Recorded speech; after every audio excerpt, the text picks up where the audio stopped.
नमस्कार, मैं हूं शिवराज। आप देख रहे हैं खबर हरदम। बाबा साहब भीमराव अंबेडकर की 132वीं जयंती अगरसेन धर्मशाला में बड़े ही धूमधाम से मनाई गई। मुख्य अतिथि के रूप में सांसद सुनीता दुग्गल व चौधरी आदित्य चौटाला ने शिरकत की। उनसे हुई प्रेस वार्ता में उन्होंने क्या कहा, आइए सुनते हैं।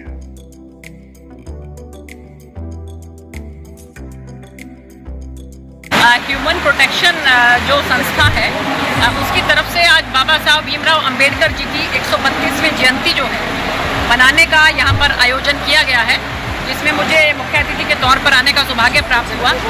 और देखिए, जैसा कि नाम से ही आप जानते हैं कि ह्यूमन प्रोटेक्शन, मानव संरक्षण, कि किस तरह से जो हमारा इंसान जो है वो सबसे पहले इंसान बनने की कोशिश करे, जो बाबा साहब ने हम सबको सिखाया था। और उसी के तहत आज यहाँ पर इनके तत्वाधान में ये आज कार्यक्रम हो रहा है।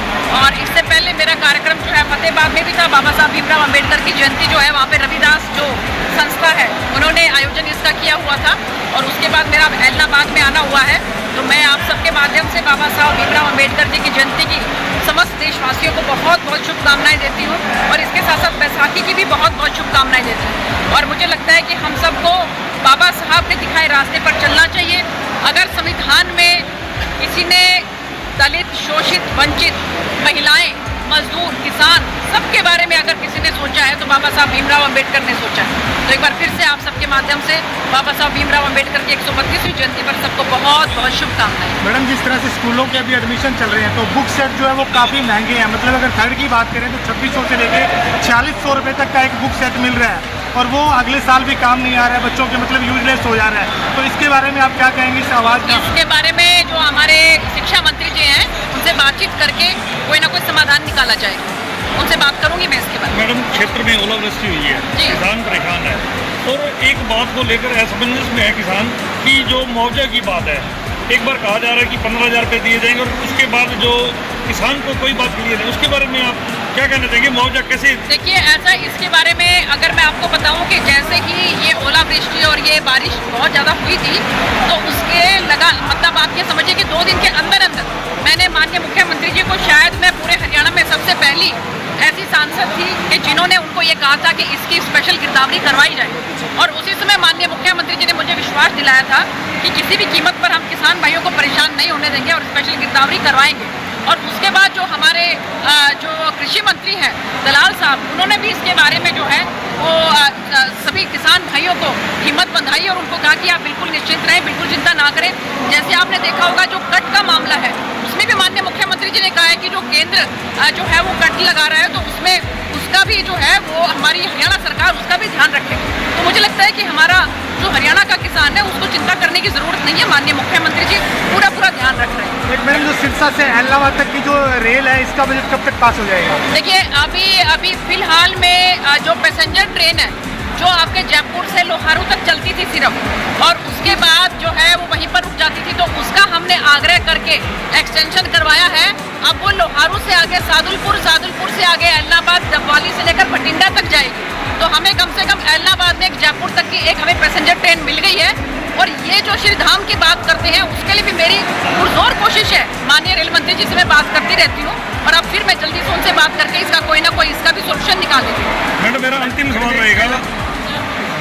सवाल ये रहेगा कि क्योंकि आप सिरसा जिला की सांसद हैं और जो ओलावृष्टि का जो नुकसान है सिरसा में बहुत ज़्यादा है, तो इस बात को लेकर आप केंद्र से विशेष पैकेज के लिए कितनी आवाज़ उठाएंगे? सही कह रहे हो आप कि मैं माननीय कृषि मंत्री जो हमारे केंद्र में उनसे भी इसके बारे में बात करके अगर कोई और केंद्र की तरफ से भी अगर कोई सहायता हो सकेगी तो दिलवाने की पूरी कोशिश करें। मैडम, इसके साथ साथ अनाज मंडी का दौरा किया आपने, इसके लिए अनाज मंडी का दौरा किया है। बिल्कुल फसल जो है वो ठीक ठाक तरीके से आ रही है और पूरा उतर रही है, और मुझे कहीं किसी तरह की कोई समस्या फिलहाल में नजर नहीं है।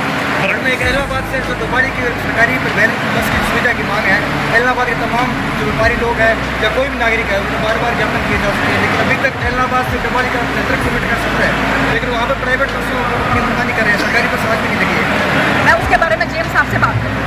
मैडम, जैसे आज बाबा साहब का जन्मदिन मना रहे हैं, ठीक है, तो क्या बीजेपी की तरफ से ये वोट बैंक लुभाने की नीति है? क्योंकि हरियाणा में 13 विद्यालय हैं, उनमें कोई भी कुलपति जो है वो दलित नहीं है, ना सहायक कुलपति है, तो क्या ये सिर्फ वोट की राजनीति के लिए आज? देखिए, मुझे ये लगता है कि बाबा साहब भीमराव अंबेडकर का जन्म दिवस हम कोई कोई नया नहीं मना रहे हैं आज, और खासकर हमारी सरकार ने, तो मुझे लगता है कि शायद ही कोई महापुरुष ऐसे होंगे कि जिन्होंने उनका जन्मदिवस ना मनाया हो।